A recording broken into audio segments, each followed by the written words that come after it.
Cross-contamination can cause dangerous foodborne illnesses. To make sure this doesn't happen, it is important to keep everything separate. Keep raw ingredients away from ready-to-eat items and always use separate utensils for each type of food you are preparing. You always want to use separate cutting boards when dealing with raw poultry, beef, fish, or eggs. Bacteria can spread in the coolers if the products are not kept separate, as juices and bacteria can drip or spill over onto other foods. When serving dishes, always use separate utensils. Do not use the same spoon when serving a meat item and a non-meat item. Also, when cutting ingredients, make sure you are using the correct cutting boards and knives that are clearly marked for that particular item. These steps will help eliminate the risk of potential cross-contamination. Another important thing to remember is to never put cooked food on a plate that has been holding uncooked food. Remember, when you prepare or serve food for the public, you are responsible for their health and safety. Be smart, keep foods apart.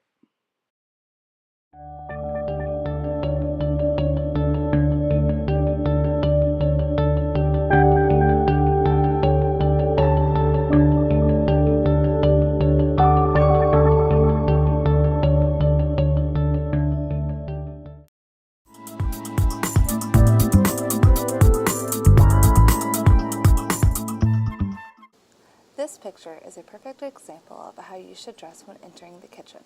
This volunteer has her hair in a hairnet, is wearing modest, clean clothing, has her apron and gloves on properly, and is wearing closed-toed shoes. A hairnet or hat should be worn around all food to prevent contamination.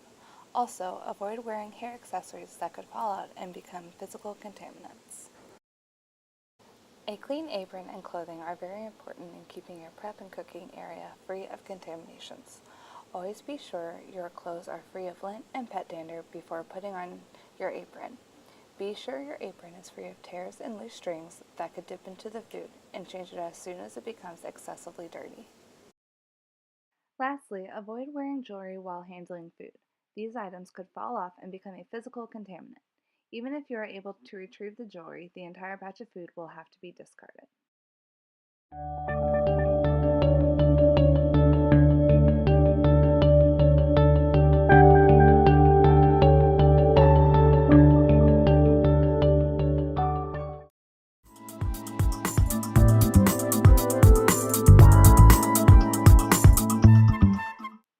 To properly wash your hands, first turn on the water to the hottest setting that you can handle. Then, apply a generous amount of soap and wash them under the water for 26 to 30 seconds. This can usually be done by singing happy birthday to yourself. Make sure to get under your nail beds and in between all of your fingertips. Once you have finished rinsing your hands off, use paper towels to dry them. Never use your apron or other cloths lying around. Use the paper towel to turn off the water and throw the paper towel into the trash. Disposable gloves should be worn while sorting product, prepping food, and serving meals. Put gloves on after washing your hands and change into fresh ones as soon as they become dirty or torn, or after handling raw meat and before serving ready-to-eat food. Anytime you leave the kitchen or prep area, you must take off your apron and hairnet. This includes while eating, going to the restroom, and going outside for any reason. You must also remove your gloves and put on a new pair when re-entering the kitchen and after washing your hands.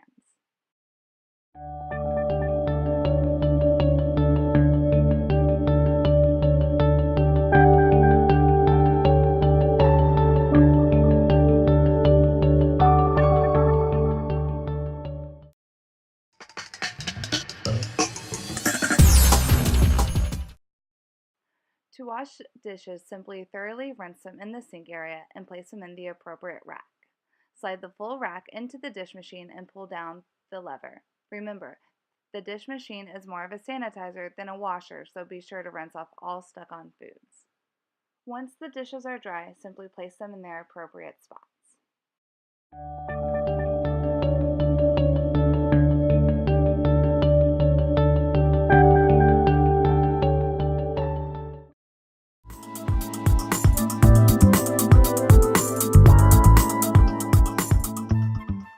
When serving food, be sure to wear gloves and all proper attire.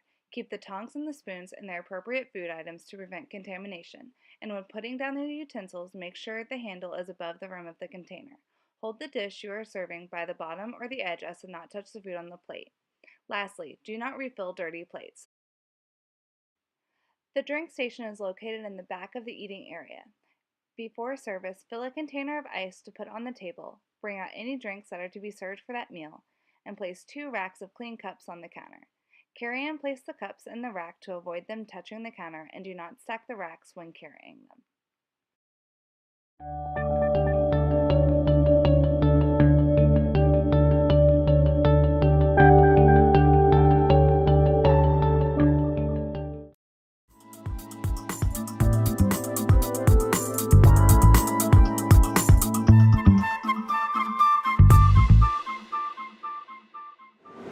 Start by coming over, turning on the power button, open it up, make sure the water level is up at the proper level inside here. Put your product in there, close the door.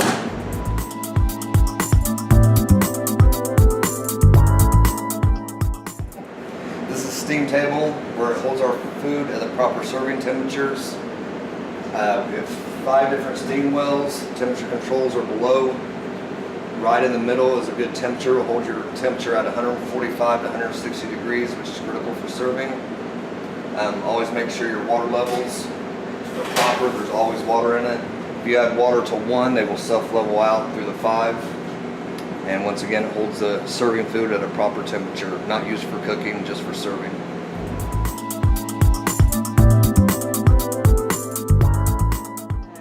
These are our 2 gas convection ovens used for baking, heating, various things that an oven normally would do. To operate, come over, push the oven on, fan on to high, then set your temperature to desired temperature. When the indicator light goes off, that means it's your desired temperature and you're ready to bake.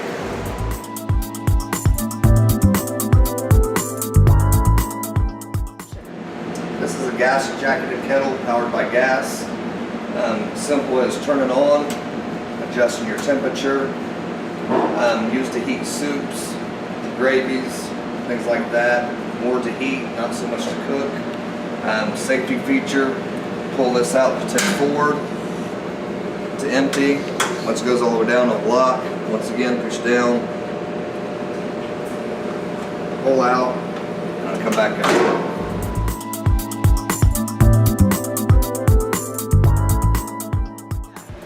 This is our 10-burner gas stove. Simple as turn it on front and back, which are aligned properly in front of each burner. When you walk away, just make sure they're turned off.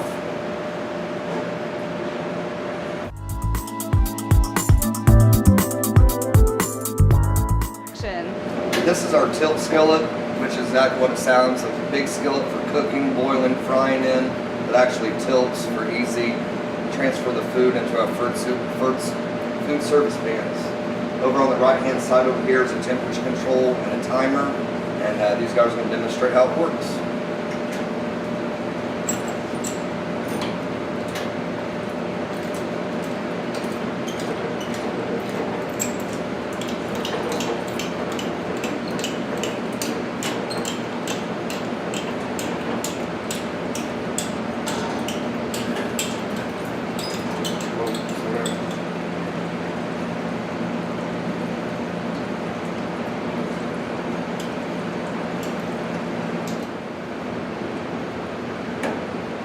Go ahead and bring it back up.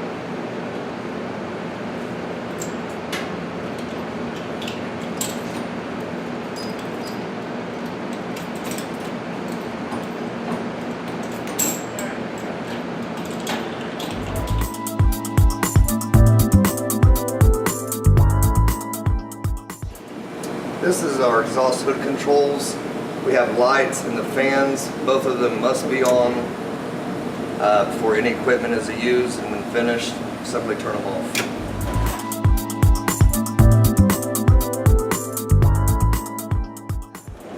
This is our ANSEL system, or fire suppression system.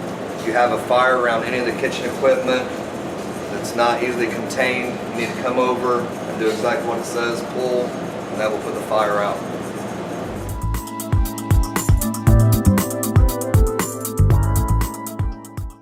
food at the proper temperature is one of the most important steps in food safety. Use a thermometer to check internal food temperatures every 2 hours. Hot food must be held at 135 degrees or higher, and cold food must be held at 41 degrees or lower.